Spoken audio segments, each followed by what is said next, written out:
An update now on that brazen daytime theft at the Louvre involving tens of millions of dollars worth of crown jewels.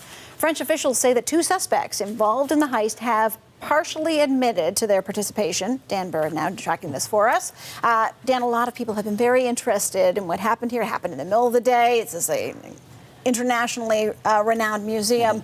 What's the latest here? Busiest in the world, indeed. So, a Paris prosecutor tells us that 2 men face preliminary charges of theft committed by an organized gang and criminal conspiracy. The first is a 34-year-old Algerian man arrested Saturday night at Charles de Gaulle Airport. Authorities say he was planning to fly to Algeria with no return ticket. He's known to police mostly for road traffic offenses. The second is a 39-year-old man, also arrested Saturday night at home. There's no evidence suggesting he was about to leave France. He was known to police for several thefts, and his DNA, they say, was found on glass, the glass case containing the jewels, and on items that thieves left behind. Now, the jewels are still missing, prosecutors noting, but they say they are unsellable. If someone buys them, they say they're guilty of concealment of stolen goods, and, quote, there is still time to give them back. Here are the royal jewels, estimated at more than $143 million Canadian. Everything from diadems, which are crowns, brooches, earrings, necklaces, all of which date from the First and Second French empires. Sarah. Royal jewels indeed. I've been so fascinated by this story, and of all of the jewels, I'm just going to say this one here, this is a bow brooch.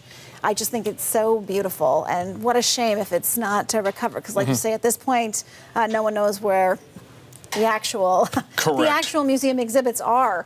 It is one of the most talked about robberies in recent times. Do we know anything more about how they pulled it off? Well, they did it in less than 10 minutes. In fact, less than 8 minutes. They used a basket lift, as we know, to reach a side window. They jimmied that window open, went in with power tools, stole these items.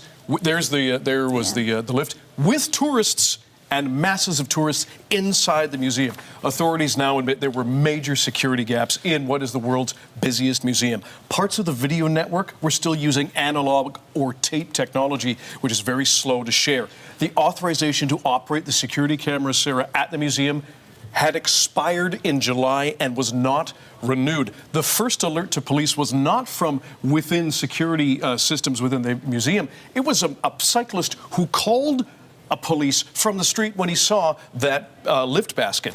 Also, the jewels were not privately insured. So the French state insures national museums, but at this point, if these jewels are not recovered, it is a total loss money-wise for the museum itself. And there's this long-promised revamp of security within the Louvre, which is supposed to include 60 kilometers of new cabling, structural changes, almost $100 million US. That is not going to be happening till 2029 to 2030 at this point. As well, there were also problems even before this theft. In June, there was a spontaneous strike by staff, even security guards who said it is just too busy. Mass tourism, they're blaming, say some of the unions, as well as construction, creating these blind spots and pinch points. So there was a lot at stake here for this world-renowned museum, and these jewels that are still missing, especially concerning if they are cut up, because then they lose essentially the value of what they are precious heirlooms for the state. No, absolutely. Dan, thank you very much. You're welcome.